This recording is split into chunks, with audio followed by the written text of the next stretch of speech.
Doctor Cheteshwar Nath Mishra, प्रधानाचार्य श्री बच्चूराम हीरालाल उच्चतर माध्यमिक विद्यालय छाता बलिया। आज विश्व में वैश्विक महामारी फैली हुई है। इस कोरोना नामक बीमारी से हमें बचने के लिए साबुन से हाथ धोना है, मास्क का प्रयोग करना है, गमछा का प्रयोग करना है। मैं विद्यालय के सभी शिक्षकों, शिक्षणेतर कर्मचारियों, छात्र छात्राओं, अभिभावकगण को ये बताना चाहता हूँ कि इस वैश्विक महामारी से बचने की ज़रूरत है। बहुत ज़रूरी न हो तो घर से बाहर एकदम नहीं निकलना है। अपने को घर में सेफ रखना है। कोई मिलता भी है तो उसे 1 मीटर की दूरी से बात करिए, मास्क पहनकर करिए। आज इस लॉकडाउन की स्थिति से, इस महामारी को देखते हुए भारत सरकार ने विद्यालय को बंद कर दिया है। उस स्थिति में छात्र हित को देखते हुए उत्तर प्रदेश सरकार ने ऑनलाइन पठन पाठन की व्यवस्था की है।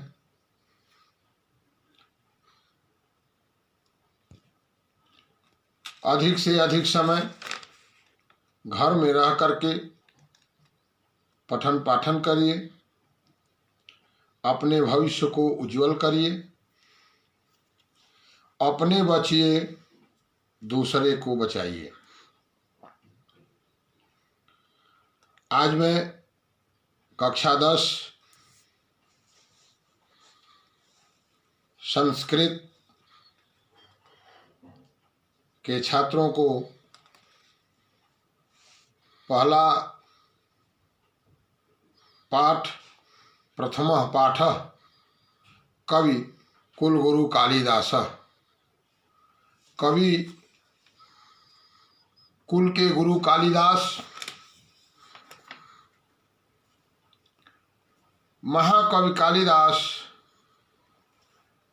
संस्कृत कवियों में श्रेष्ठ हैं।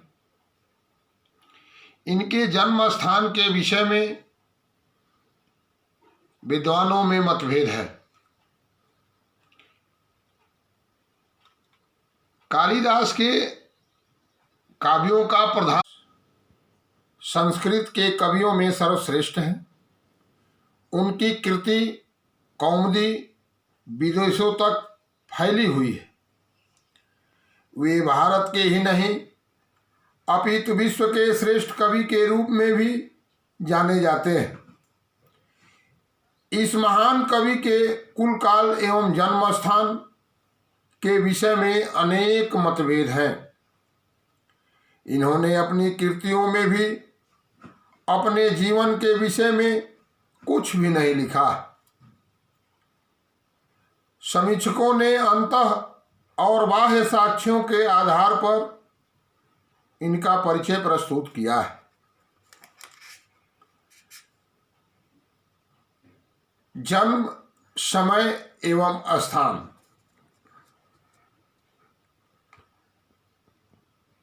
संस्कृत में किताब से आप पढ़ लीजिएगा, मैं उसका अर्थ बता रहा हूं। कालिदास विक्रमादित्य के सभारत्न थे।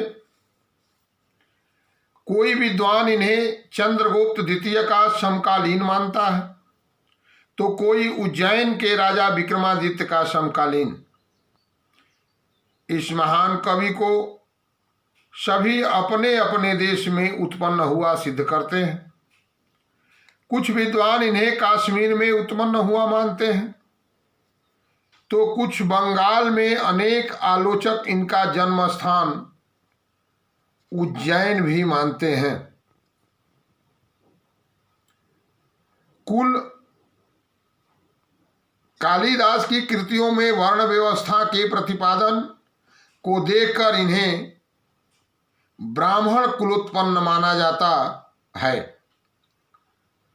ये शिवोपासक थे, फिर भी राम के प्रति इनकी अपार श्रद्धा थी। रघुवंश महाकाव्य की रचना से यह बात स्पष्ट हो जाती है।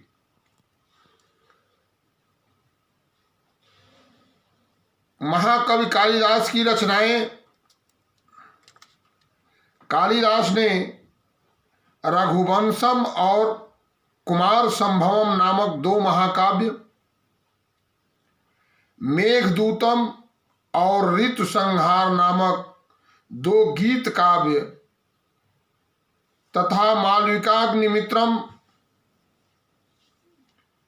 विक्रमोर्वशीयम एवं अभिज्ञान शाकुंतलम नामक 3 नाटकों की रचना की। रघुवंश में राजा दिलीप से लेकर अग्निवर्ण तक के समस्त इक्ष्वाकु वंशी राजाओं की उदारता का 19 सर्गों में वर्णन किया है। कुमार संभवम में स्वामी कार्तिकेय के जन्म का 18 सर्गों में वर्णन है।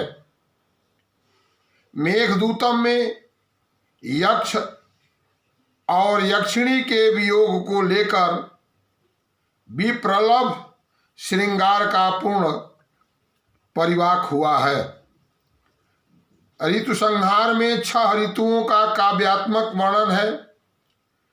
मालविकाग्निमित्रम नाटक में अग्निमित्र और मालविका के प्रेम की कथा है। विक्रमोर्वशीयम नाटक में पुरुरवा और उर्वशी का प्रेम 5 अंकों में वर्णित है। काव्य सौंदर्य। कालिदास ने अपनी रचनाओं में काव्योचित गुणों का समावेश करते हुए भारतीय जीवन पद्धति का सर्वांगीण चित्रण किया है। उनके काव्यों में जड़ प्रकृति भी मानव की सहचार